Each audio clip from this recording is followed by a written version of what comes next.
Hello dear friend, नमस्कार। स्वागत है आप सभी का एडुकेशन में।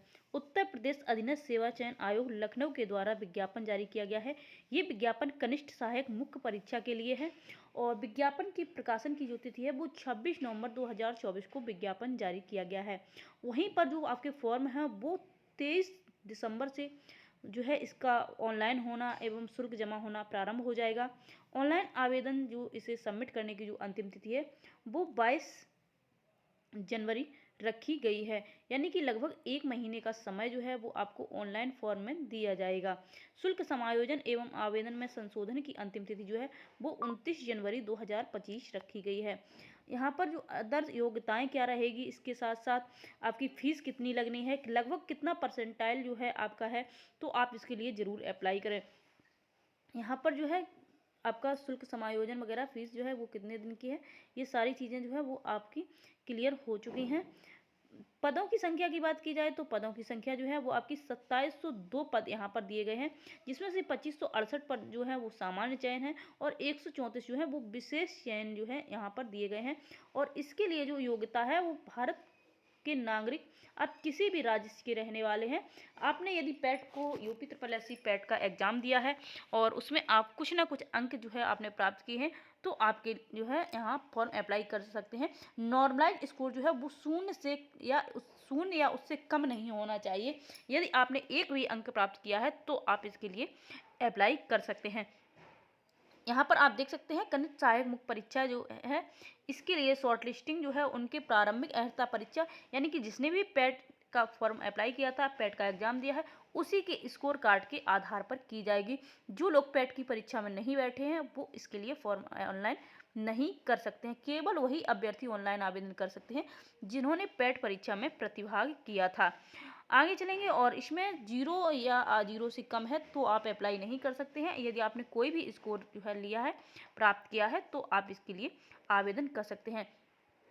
और इस फॉर्म ऑनलाइन होने के बाद इसकी शॉर्ट लिस्टिंग की जाएगी और शॉर्ट लिस्टिंग जो है वो 15 गुना की जाएगी। 15 गुना कैंडिडेट जो भर्ती है, यानी कि आपके यहाँ पर देख सकते हैं जो 2702 पद हैं, इसका 15 गुना आप जो है कर दीजिए और यहाँ पर इतने कैंडिडेट जो हैं वो आपके यहाँ पर लगभग जो है 40,000 के समथिंग जो कैंडिडेट हैं वो मुख्य परीक्षा में शामिल किए जाएंगे। इसके बाद हम लोग इसकी आवेदन की जो है अंतिम तिथि के बारे में जानकारी दे ही दी गई है। विज्ञापित पदों के लिए यहाँ पर सिर्फ आपको एक ही आवेदन करना है, दो बार आवेदन नहीं करना है। प्रारंभिक अर्हता परीक्षा के रजिस्ट्रेशन नंबर के साथ अभ्यर्थी को लॉगिन करना है। व्यक्तिगत विवरण जो है वो आपको फिल करना होगा यहाँ पर और OTP के थ्रू जो है वो आप लॉगिन कर सकते हैं।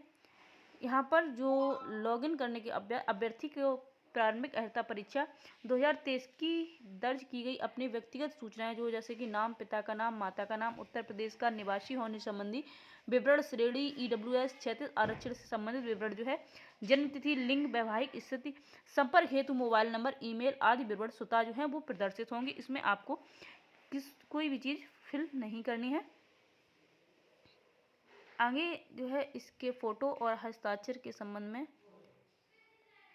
अभ्यर्थियों द्वारा इसमें कोई संशोधन अथवा परिवर्तन नहीं किया जा सकेगा। अभ्यर्थी फोटो अथवा हस्ताक्षर व्यू के ऊपर क्लिक करके अगले पृष्ठ पर चले जाएंगे तो इसमें कोई संशोधन नहीं होगा। फीस की बात की जाए तो फीस जो है वो 25 रुपये का शुल्क जो है वो आपको जमा करना होगा यहाँ पर शॉर्ट लिस्टिंग के लिए। लेकिन जब अभ्यर्थी जो भी शॉर्ट लिस्ट हो जाएंगे उसे मुख्य परीक्षा के लिए फिर आपको जब फॉर्म भरा जाएगा उसके लिए कैंडिडेट को शुल्क जो है वो जमा करना होगा। यहाँ पर देख सकते हैं सभी कैटेगरी से 25 रुपये का जो है शुल्क भुगतान होगा। फॉर्म का प्रिंट आउट जरूर निकलवा के रख लें, क्योंकि जब भी आपका जो है फाइनल होगा तो अभिलेखों के परीक्षा समीक्षा के लिए फॉर्म की प्रति जो है वो आपको प्रस्तुत करनी होगी। आवेदन में संशोधन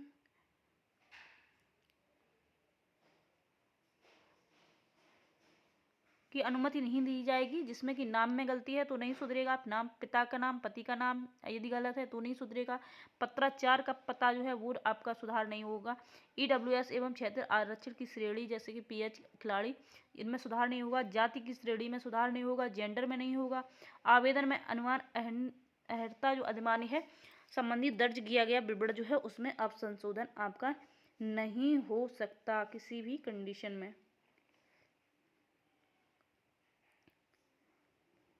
और यहाँ पर जो आपकी रिक्तियाँ हैं तो वो देखिए कई विभागों में रिक्तियाँ हैं। यूपी ट्रिपल एससी के बहुत सारे विभाग हैं जो भर्ती कराते हैं। तो इस प्रकार से चिकित्सा है, होमगार्ड है विभाग, खाद्य रसद विभाग है, कार्यालय दीनदयाल उपाध्याय गोरखपुर में है, उसमें भी भर्ती है। छत्रपति साहू जी महाराज में भी भर्ती है। तो इस प्रकार से बहुत सारे महिला कल्याण विभाग में भर्तियाँ हैं। तो ये सब भर्तियों के लिए यहाँ पर आवेदन जो है वो मांगे गए हैं। बहुत सारे पद हैं निकाय और नगर निकाय वगैरह के।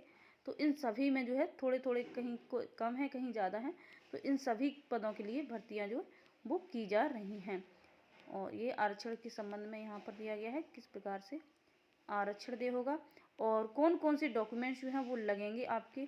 तो फ्रेंड्स यहाँ पर वो चीज़ें भी हम लोग देख आरक्षण संबंधी प्रावधान जो है वो यूपी के मूल निवासियों को ही मिलेगा जो कि ईडब्ल्यूएस है, पिछड़ा वर्ग है, आर्थिक रूप से कमजोर हैं, अनुसूचित जाति है, अनुसूचित जनजाति हैं। और ईडब्ल्यूएस का 8 लाख से कम का यदि वित्तीय वर्ष में है तो आपका ईडब्ल्यूएस जो है वो आपका मान्य होगा।